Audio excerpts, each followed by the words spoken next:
Ladies and gentlemen, what does it really take to build a $500 million business in just 5 years? That's not a casual success story. It's a battlefield of vision, speed, clarity, and unapologetic execution. And I'm here to tell you it's possible, but only if you're willing to think differently, act faster, and lead bigger than you ever imagined. You don't accidentally scale to $500M, you architect it.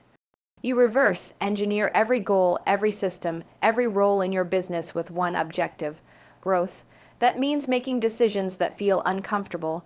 That means building before you're ready. That means hiring not just for today, but for where you're going to be 2 years from now. You want $500 million, then stop making $1 million moves, start making empire, building decisions, fast. It starts with vision, real vision, not the kind that just looks good in a pitch deck, but the kind that makes your team wake up with fire in their chest. The kind that magnetizes partners, investors, and customers before you even say a word. I knew what I was building before I had the numbers to back it up. You don't wait for validation. You act like it's already done, then work like hell to make it real. Execution is where the gap shows up. Everybody talks about dreams. Few people move fast enough to catch them. While others are waiting for perfection, we're launching, iterating, and scaling. The team you build is everything. I didn't do this alone. You need players who buy into the vision, own their lane, and scale with you. You need leaders under you who think like owners, not employees. You don't build $500 million on good intentions. You build it on elite execution, daily discipline, and aggressive accountability. I didn't build a brand, I built trust. When people trust your leadership, your values, and your results, you create momentum that can't be copied. I became visible. I showed up. I told the truth. I shared results. Because visibility without credibility is noise. But visibility with results is influence. And influence is currency. And let's talk about data. Every week, I looked at the numbers: revenue, margins, burn rate, CAC, LTV, everything. Emotion doesn't run a $500M company. Data does. That's how you pivot fast. That's how you scale smart. That's how you avoid burnout, breakdown, and bankruptcy. This isn't about luck. This isn't about inheritance. This is about obsession with excellence, about being relentless, about being a builder who never backs down. If you're dreaming of big numbers, start acting like the person who already earned them. Because trust me, $500M doesn't come to the person who waits. It comes to the one who decides. Building a $500 million business in 5 years doesn't start with a product or market strategy. It starts with a visionary leader. Someone who can see clearly what others don't yet believe. Visionary leadership is not about lofty statements on walls or mission blurbs in slide decks. It's about a deep personal conviction that what you're building has the power to change everything. It's the kind of vision that wakes you up early and keeps you up late. A $500 million vision is not just about revenue, it's about scale, impact, and enduring influence. When I say visionary, I mean being able to see around corners, to anticipate shifts in your industry before they arrive, and to position your company to ride the wave before others even realize a wave is coming. That kind of thinking separates the entrepreneurs who build a lifestyle business from the ones who lead a legacy business. If your vision isn't so bold that it makes people uncomfortable, you're probably still playing small. Visionary leadership also requires a level of self-awareness and clarity that many skip. You need to know not only what you're building, but why it matters. That clarity gives you the confidence to make tough calls, to say no to distractions, to walk away from quick wins in favor of long-term growth. A visionary doesn't chase trends, they create them, and that starts by deciding who you are and who you serve at the highest level. It also means being willing to hold the standard before anyone else does. Your vision must be louder than the noise, more resilient than the obstacles, and stronger than your fears. People follow vision more than they follow strategy. If you want to lead a team to $500 million, you must be the clearest, most consistent voice in the room, especially when things are hard. That kind of leadership isn't about charisma, it's about conviction. A true visionary doesn't just dream. They document, communicate, and reinforce their vision constantly.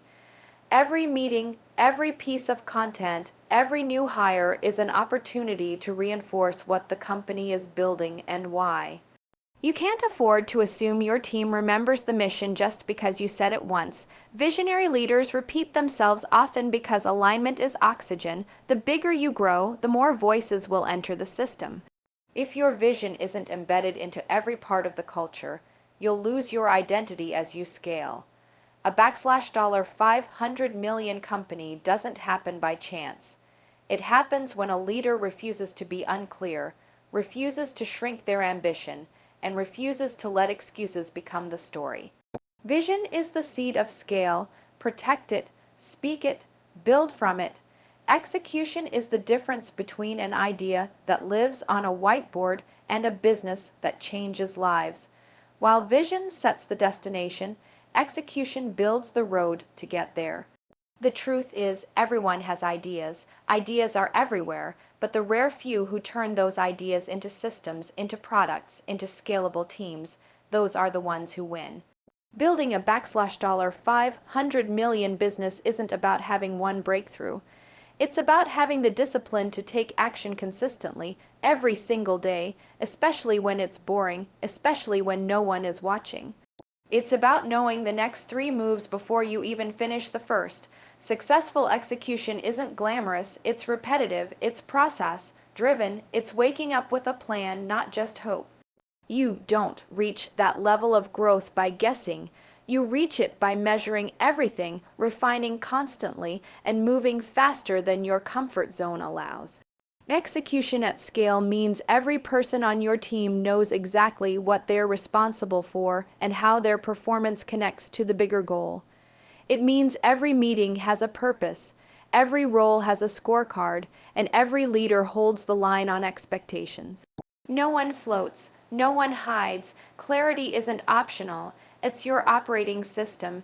If your team is confused, that's not their fault. It's a leadership issue. Strong execution flows from clarity, accountability, and rhythm. You need daily, weekly, and monthly systems that keep people aligned and responsible. You need dashboards, feedback loops, and real-time problem solving. Execution doesn't break down in chaos. It breaks down in silence. If no one is saying anything, you should be concerned.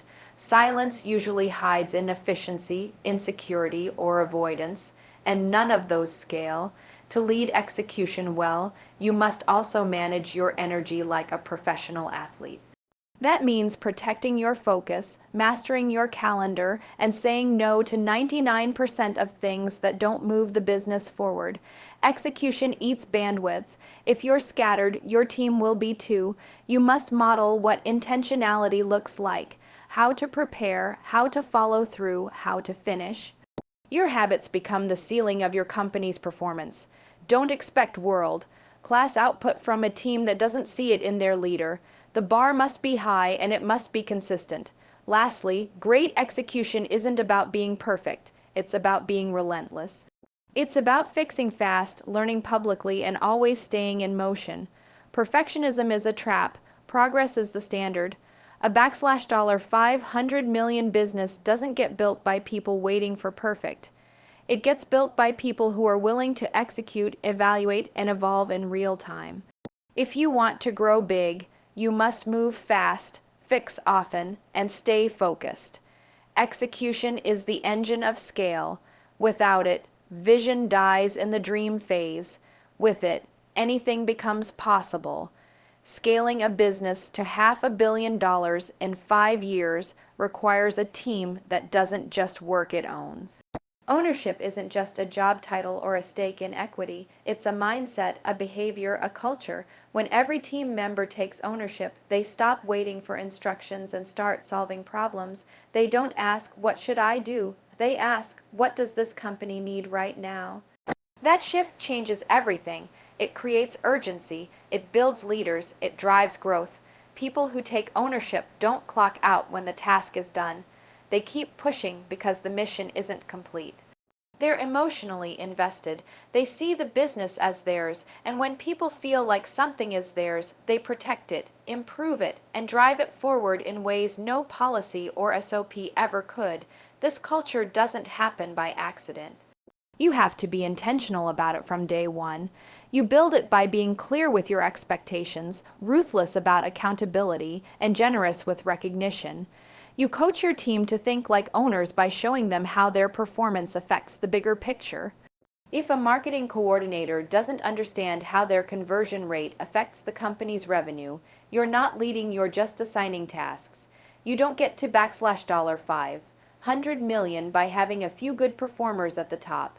You get there by building an army of problem solvers at every level. And the only way to do that is to create clarity, autonomy, and trust. Ownership also means taking radical responsibility. It means if something breaks, you fix it. If a target is missed, you own it.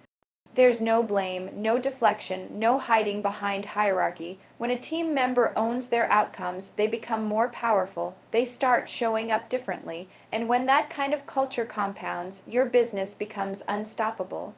It's not about perfection, it's about resilience. When your team takes ownership, you don't have to micromanage, you don't have to constantly follow up. You have a culture where people anticipate, adapt, and act. As a leader, your job is to model this mindset. You can't expect your team to own more than you do. You have to live the standard.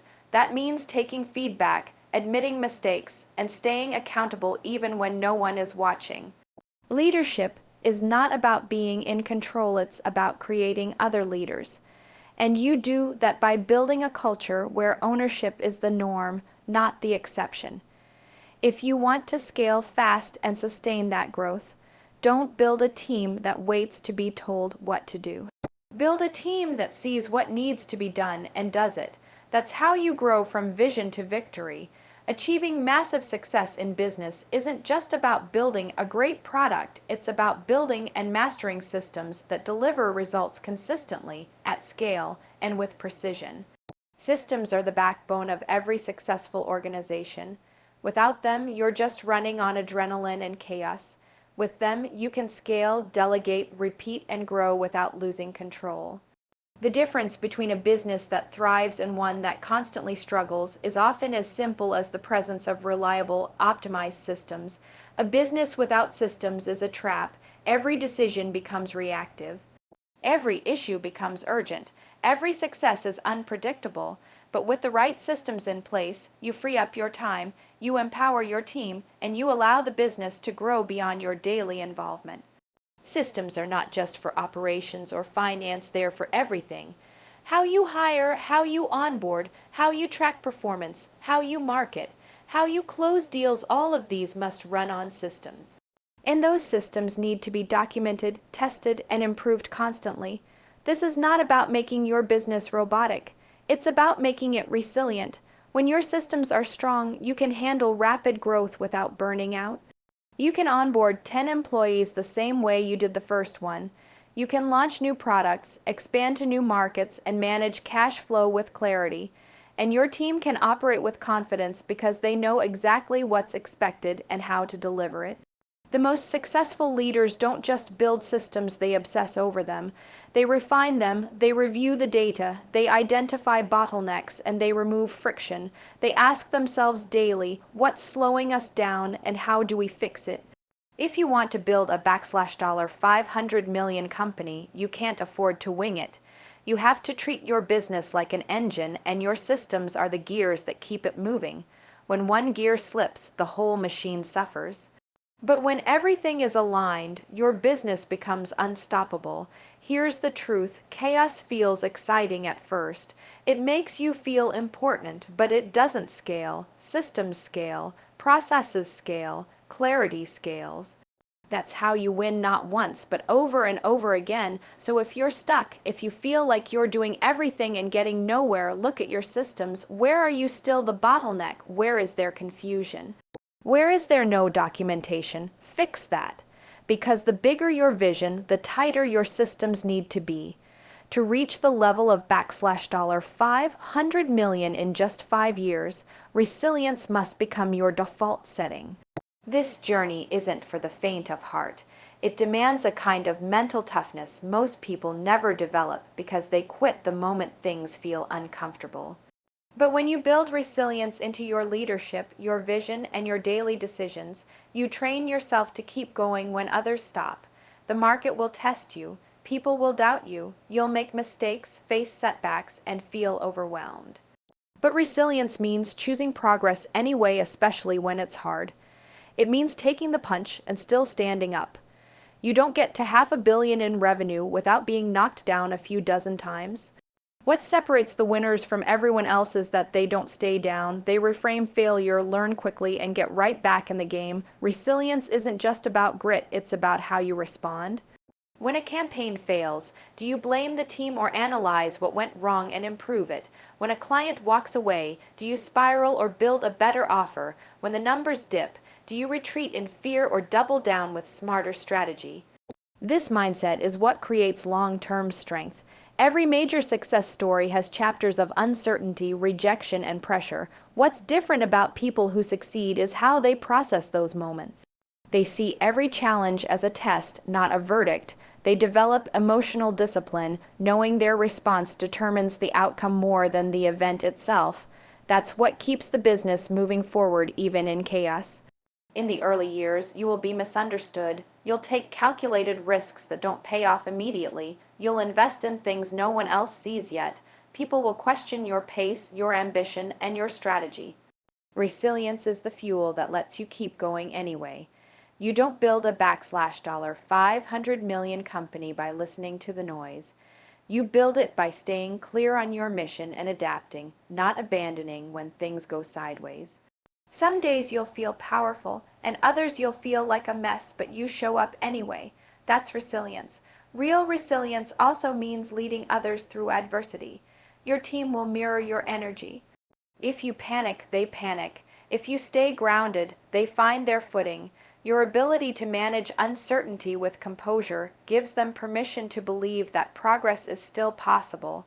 Resilience becomes culture when leaders model it consistently. And in a fast-scaling business, culture is everything. So when it's hard, and it will be, remind yourself this isn't failure. It's data. It's fuel. It's part of the climb. And resilience will always be your greatest asset on the way to massive success.